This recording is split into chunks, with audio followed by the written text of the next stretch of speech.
हा चित्रपट अल्लड पल्लड चित्रपटाचा दुसरा पार्ट आहे आणि पहिला पार्ट मी आधीच एक्सप्लेन केलेला आहे, ज्याची लिंक मी कमेंटमध्ये पिन केलेली आहे.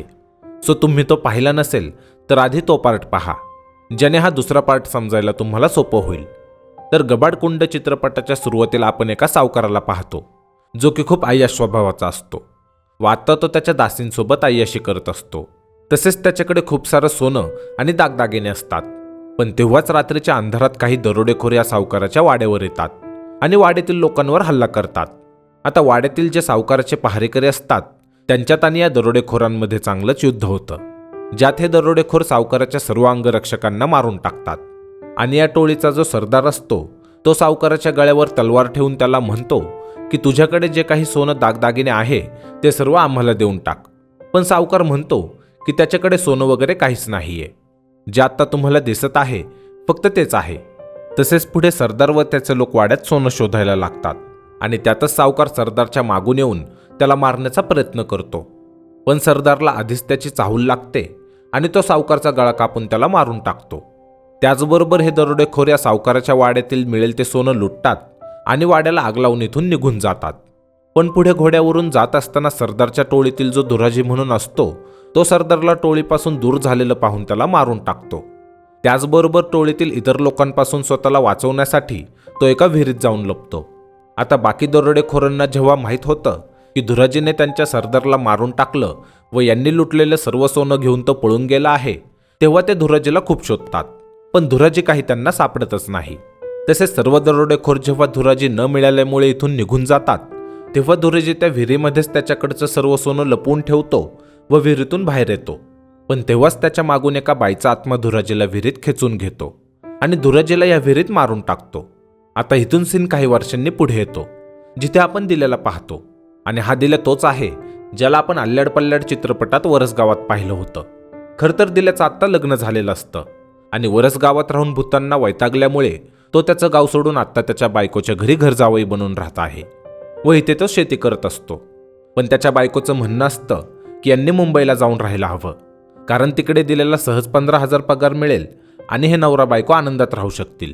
पण दिल्याचं म्हणणं असतं की यांच्याकडे चांगली शेती आहे आणि इथे गावातच हे खूप सुखात राहत आहेत, ज्यावर दिल्या व त्याच्या बायकोची किरकिर होते आणि दिल्या शेवटी रागात घरातून निघतो व शेतात जायला लागतो.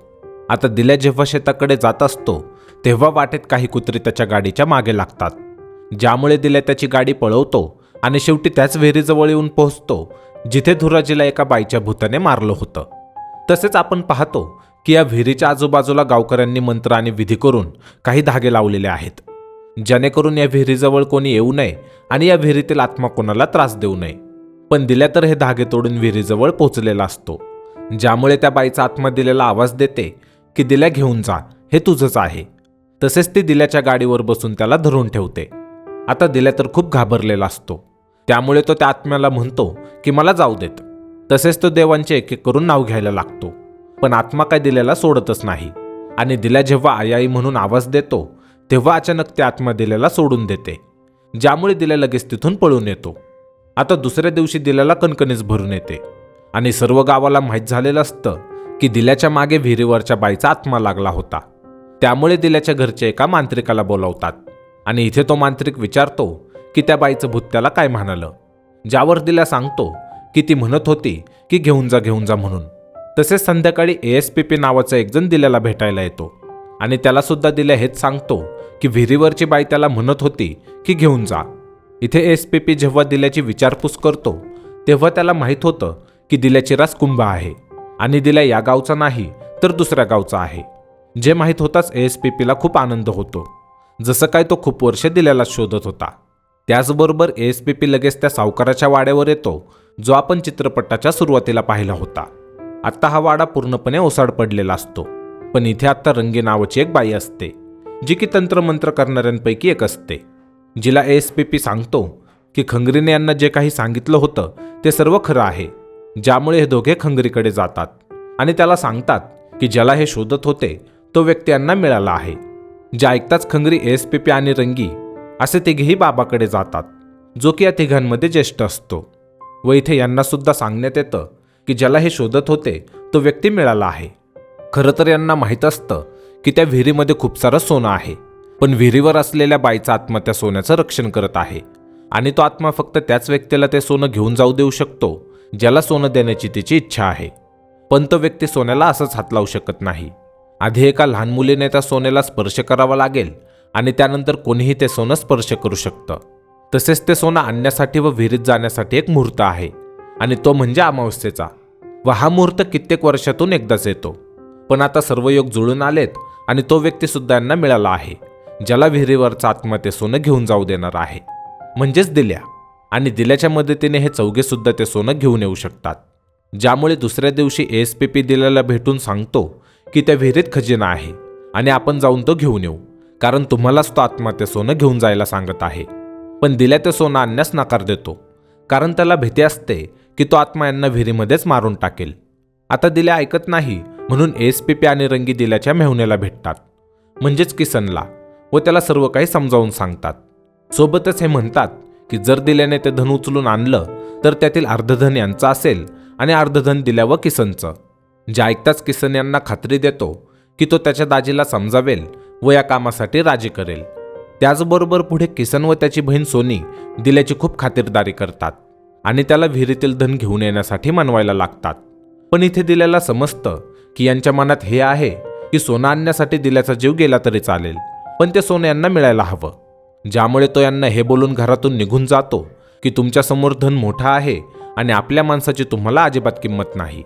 आता घरातून निघाल्यावर दिल्या स्वतःशीच बडबडत असताना नकळत पुन्हा त्याच विहिरीवर जाऊन पोहोचतो, जिथे पुन्हा त्या बाईचा आत्मा दिल्याला म्हणतो की दिल्या घेऊन जा, हे तुझंच आहे. ज्यामुळे दिल्या विहिरीत जातच असतो, पण तेव्हाच खंगरी त्याला थांबवतो व सांगतो की तू असाच आतमध्ये नाही जाऊ शकत. जर तुला आतमध्ये जायचं असेल तर त्यासाठी योग्य वेळ व मुहूर्त जुळून येण्याची तुला वाट पाहावी लागेल. आता इथेच दिल्याची बायको व मेहुणा येतात आणि ते दिल्याला पुन्हा धन घेऊन येण्यासाठी समजावायला लागतात. तसेच यावेळी दिल्या ते धन घेऊन येण्यास तयार होतो. यानंतर आपण पाहतो की बाबा दिल्याला सांगतात की सोनं आणण्यासाठी दिल्याला विहिरीत जावं लागेल.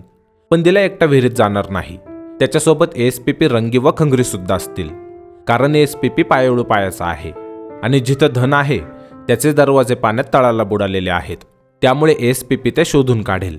तसेच रंगीला तंत्रमंत्र विद्येत विद्वत्ता प्राप्त आहे, त्यामुळे जर विहिरीत काही संकट आलं तर रंगी यांना सर्व वाईट शक्तींपासून वाचवेल आणि खंगरी या सर्वांना सुखरूप नेण्या व आणण्यासाठी सोबत येणार आहे. त्याचबरोबर बाबा सांगतात की हे धन मिळवण्यासाठी यांना एका जिवंत प्राण्याचा बळी द्यावा लागेल. पण धनासाठी कोणत्या प्राण्याचा बळी द्यायचा हे ऐकताच दिल्या धन आणण्यास नकार देतो आणि यांच्यापासून उठून येतो. आता घरी आल्यावर दिल्याची बायको त्याच्यावर रुसून बसते, ज्यामुळे दिल्या तिला सांगतो की तो शहरात जाऊन नोकरी शोधणार आहे आणि लवकरच हे दोघे शहरात राहायला जातील. पण हे ऐकून सुद्धा सोनीचं मन शांत होत नाही. तिचा दिल्यावरचा राग आहे तसाच राहतो. त्याचबरोबर दुसऱ्या दिवशी दिल्या शहरात जाण्यासाठी निघतो, पण पुढे तो शहरात न जाता विहिरीकडे जातो, जिथे आधीच बाबा व बाकीचे विहिरीत जाण्याची तयारी करत असतात. खरं तर आजच विहिरीत जाण्याची योग्य वेळ असते आणि इथे दिल्यांना सांगतो की त्याला सुद्धा धन हवंय. पण जर त्याने त्याच्या बायको आणि मेहुण्यासमोर सांगितलं असतं की तो विहिरीकडे चालला आहे व इथे त्याच्यासोबत काही बरं वाईट झालं असतं तर आयुष्यभर त्यांना अपराधी असल्यासारखं वाटलं असतं. त्यामुळे त्याने शहरात जायचं नाटक करून तो इकडे आला आहे. आता इथेच आपण पाहतो की रंगीने तिच्या मुलीला सुद्धा सोबत आणला आहे, कारण ती जेव्हा धनाला स्पर्श करेल त्यानंतर हे सर्व धन घेऊ शकतील. तसेच बळी देण्यासाठी यांनी एक बोकड देखील आणलेलं असतं.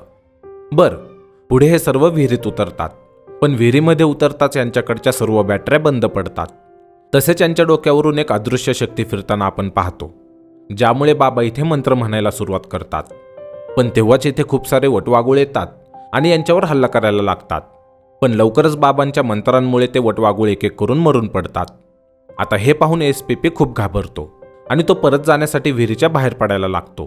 पण तेव्हाच खंगरी त्याला अडवतो आणि त्याला इथेच थांबण्याची धमकी देत तो त्याला म्हणतो की त्याने हा खजिना मिळवण्यासाठी खूप वर्ष मेहनत केली आहे आणि त्याला तो असंच जाऊ देणार नाही. खरं तर इथे आपल्याला माहीत होतं की खंगरी धुराजीचा वंशज आहे, ज्याने सरदारला मारून या विहिरीत चोरलेलं सोनं लपवून ठेवलं होतं त्याचा.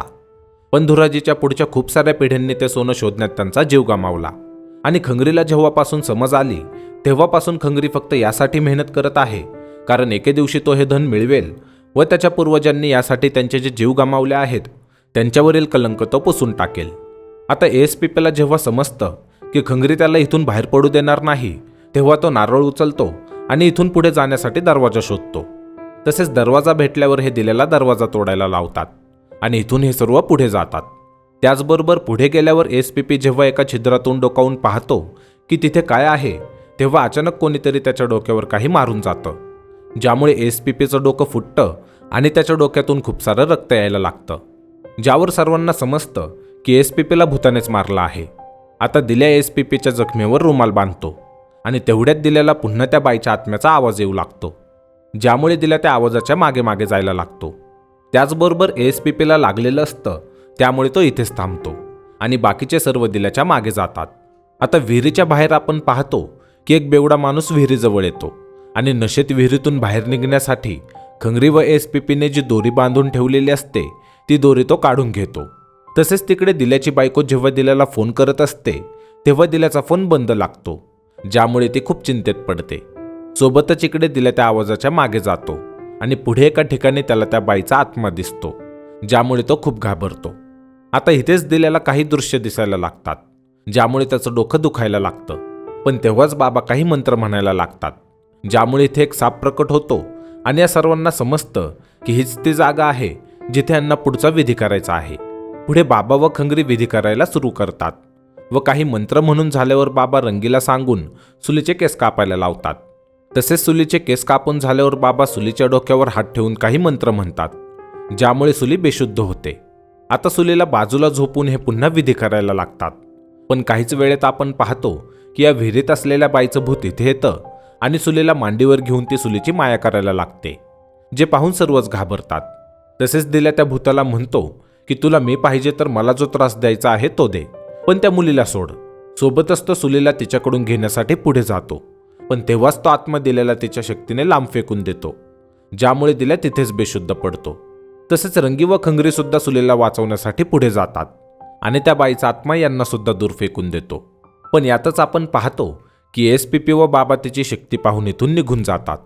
आता थोड्या वेळाने जेव्हा रंगी शुद्धीत येते तेव्हा ती बाबाला म्हणते की माझ्या मुलीला वाचवा, ज्यावर बाबा तिला म्हणतो की एक तृप्त आत्मा वेदनेने तडफडत आहे असं त्यांना इथे जाणवत आहे आणि त्या आत्म्याला त्यांना वेदनेतून मुक्त करायचं आहे. म्हणजेच ते सुलीला वाचवण्यास सरळ नकार देतात. सोबतच दुसरीकडे आपण पाहतो की दिल्याची बायको दिल्याला वारंवार फोन करत असते, पण दिल्याचा फोन काही लागतच नसतो, ज्यामुळे ती दिल्याच्या मुंबईवाल्या मित्राला फोन लावते, जो सोनीला सांगतो की दिल्या तर शहरात आलाच नाही, ज्यामुळे हे विचारात पडतात की दिल्या शहरात गेला नाही तर कुठे गेला असेल म्हणून. तसेच इकडे विहिरीत दाखवतात की दिल्या अजून बेशुद्धच असतो, पण त्याच वेळी तो स्वप्नात त्याच रात्री सावकाराच्या वाड्यात पोहोचतो, जेव्हा सावकाराच्या वाड्यावर दरोडेखोर लूटमार करण्यासाठी आले होते. म्हणजे चित्रपटाच्या सुरुवातीला आपण जो सीन पाहिला होता इथे दिल्या व आपण सावकाराच्या बायकोला पाहतो, जी की आत्ता गरोदर असते आणि तिने तिच्या बाळासाठी जे वाळे वगैरे आणलेले असतात ते ती एका गाठोड्यात ठेवत असते. पण तेवढ्यात तिच्या प्रसूतीची वेळ होते, ज्यामुळे ती तिच्या नवऱ्याला आवाज देण्यासाठी वाड्याच्या खिडकीजवळ जाते. पण तेव्हाच ती पाहते की वाड्यावर दरोडेखोरांनी हल्ला केला आहे, ज्यामुळे ती तिच्याच खोलीत एका ठिकाणी लपून बसते. आता इथे पुढे काय झालं ते तर आपल्याला माहीतच आहे. सरदारने सावकारला मारलं आणि त्याच्या माणसांना वाड्यात असलेलं सोनं लुटायला लावलं. पण धुराजी जेव्हा वाड्यात सोनं शोधत असतो तेव्हा त्याला सावकारची बायको दिसते, जी की लपून बसलेली होती. आणि तो जेव्हा तिच्या हातातील गाठोडं पाहतो तेव्हा धुराजी ते गाठोडं तिच्याकडून हिसकावून घेतो. पण धुराजी इथून जात असताना सावकारची बायको त्याला अडवायला लागते, कारण त्यात तिच्या बाळासाठी लागणाऱ्या सर्व गोष्टी ठेवल्या होत्या. पण धुराजी तिला मारून टाकतो आणि ते गाठोडं घेऊन निघून जातो. तसेच इथे आपल्याला माहीत होतं की पुढे जेव्हा धुराजी विहिरीत लपला होता तेव्हा तिथे ज्या आत्म्याने धुराजीला विहिरीत मारून टाकलं होतं तो आत्मा सावकाराच्या बायकोचाच होता. आणि आत्तासुद्धा विहिरीत जो आत्मा आहे तो सावकाराच्याच बायकोचा आहे. व सुलीला ती यासाठी घेऊन गेली कारण तिला तिच्या बाळाला मांडीवर खेळवता आलं नाही. आणि हेच सर्व दिल्या पाहतो व इकडे विहिरीत तो पुन्हा शुद्धीत येतो. आता शुद्धीत आल्यावर पुन्हा तो त्या आवाजाच्या मागे जातो व अखेर दिल्याला ते ठिकाण मिळतं जिथे सोनं ठेवलेलं आहे. तसेच दिल्याच्या मागे खंगरी व एसपीपी सुद्धा तिथे पोहोचतात. पण खंगरीला आठवतं की सुलीने आधी सोन्याला स्पर्श केल्याशिवाय हे सोने ते घेऊ शकत नाहीत, त्यामुळे खंगरी सुलीला शोधायला जातो. तसेच तिकडे रंगी सुलीला शोधत शोधत त्या बाईच्या भूताकडे जाते आणि तिला म्हणते की माझी मुलगी मला परत दे. पण ही पुन्हा तिच्या शक्तीने रंगीला दूर फेकते, ज्यामुळे रंगी दिल्याकडे मदत मागण्यासाठी येते की माझ्या मुलीला वाचव म्हणून. पण दिल्या तर सोनं पाहून त्याचे भान हरपून बसलेला असतो आणि जेव्हा तो सोनं उचलायला पुढे जातो तेव्हाच इथे धुराजीचा आत्मा प्रकट होतो आणि तो दिल्याला दूर फेकून देतो. तसेच धुराजी म्हणतो की हे सर्व धन त्याचं आहे आणि जर कोणी त्याला नेण्याचा प्रयत्न केला तर तो सर्वांना मारून टाकेल. पण तेव्हाच दुसरीकडे आपण पाहतो की बाबा सावकाराच्या बायकोच्या आत्म्याला मुक्ती देण्यासाठी जप करत असतात, ज्यामुळे तिचा आत्मा सुलीला सोडून देतो आणि ती रंगीच्या अंगात प्रवेश करते. तसेच धुराजीने सुद्धा आत्तापर्यंत एसपीपीच्या शरीरात प्रवेश केलेला असतो, ज्यामुळे हे दोघे इथे एकमेकांना संपवण्यासाठी मारायला लागतात. आता इथे सावकारच्या बायकोला धुराजीचं तेच हत्यार मिळतं ज्याने धुराजीने सावकारच्या बायकोला मारलं होतं.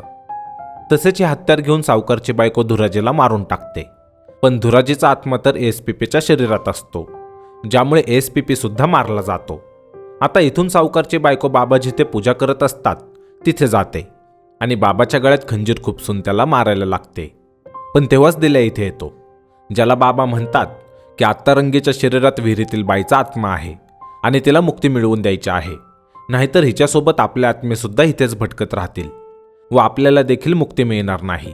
त्याचबरोबर ते दिलेला ते गाठोडं घेऊन येण्यास सांगतात जे धुराजीने हिच्याकडून चोरलं होतं, कारण त्यात सावकारच्या बायकोचा जीव अडकलेला असतो. आता दिल्या लगेच गाठोडं घेऊन येतो आणि हिच्या आत्म्याला मुक्ती देण्यासाठी ते गाठोडं आगीत टाकायला लागतो. पण तेव्हाच सावकारच्या बायकोचा आत्मा दिल्याला मारण्याचा प्रयत्न करते. तसेच इथे ती दिल्याला सांगते की दिल्या तिचा वंशज आहे. जेव्हा धुराजीने तिला मारलं होतं तेव्हा जीव सोडण्यापूर्वी तिने एका बाळाला जन्म दिला होता आणि तेव्हा तिच्या सासूने त्या बाळाला वाचवलं व पुढे मोठं केलं व त्याच पिढीत पुढे दिल्याचा जन्म झाला.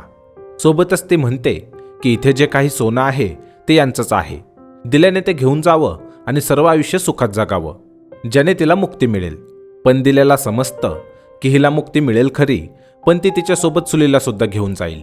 त्यामुळे दिल्या तिला म्हणतो की सुली सुद्धा कोणाची मुलगी आहे. जसा तुझा जीव तुझ्या बाळासाठी तळमळत होता तसाच सुलीच्या आईचा जीव सुद्धा तिच्या बाळासाठी तळमळत आहे. त्यामुळे तू सुलीला सोडून दे. पण हे ऐकून तिला राग येतो आणि ती दिल्याचा गळा दाबायला लागते, ज्यामुळे तिला शेवटी आई आई म्हणून तिला शांत करतो व त्याच्या हातात असलेलं गाठोडं आगीत टाकून देतो आणि अखेर या सावकारच्या बायकोच्या आत्म्याला मुक्ती मिळते. तसेच इकडे बाबा सुद्धा त्यांचे प्राण सोडून देतात आणि दुसरीकडे आपण खंगरीला पाहतो, जो की सुलेला शोधतो आणि तिला खजिन्याजवळ घेऊन जातो. तसेच इथे तो सुलेला सोन्याचा हार उचलायला लावतो. पण सुले जेव्हा हार उचलते तेव्हा इथे सर्व बाजूंनी पाणी यायला लागतं, ज्यामुळे खंगरीला समजतं की अजून यांनी जिवंत प्राण्याचा बळी दिला नाही, त्यामुळेच इथे पाणी भरत आहे. खरं तर विहिरीतील आत्म्याने जेव्हा यांच्यावर हल्ला केला होता तेव्हा यांनी बळी देण्यासाठी जे बोकड सोबत आणलं होतं ते पळून गेलं होतं, ज्यामुळे खंगरीकडे बळी देण्यासाठी काहीच नसल्यामुळे तो आत्ता सुलीचा बळी देणार असतो. पण तेव्हाच दिल्या इथे येतो व खंगरीला अडवतो. आता खंगरी दिल्याला खूप मारतो, पण तेव्हाच इथे रंगी येते व ती खंगरीला सुरा मारते, कारण रंगी अजून जिवंत असते.